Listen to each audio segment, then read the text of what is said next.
Ito ang isa sa ating mga Bible interest dito, no, sa gilid ng ilog at saka sa gilid na rin ng baybay kasi magkatabi lang yung ilog at saka yung baybay or ang dagat. Dagat yung tubig.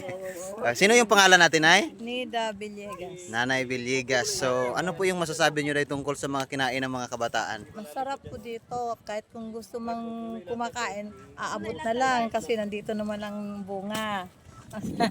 Matamis po yan. Ano po yung tawag niyan sa inyo, Gamot po Nay? yan sa mga sakit ng mga diabetes, mga yung mga katawan na nanganmanhid. Ito po ang kumuha kami. Kaya po ng mga tao dito, pag may bunga na ho yan, nagpaunahan kami, nagkukuhanan na kami, merong mga tasa, plastic ng dala.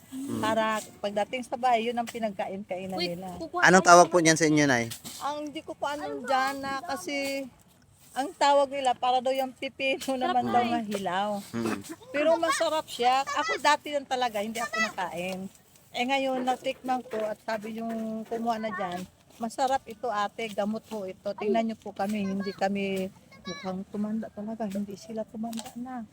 Mga maganda na mga katawan at saka hindi na sila nagpipilay pag naglakad mga asawa.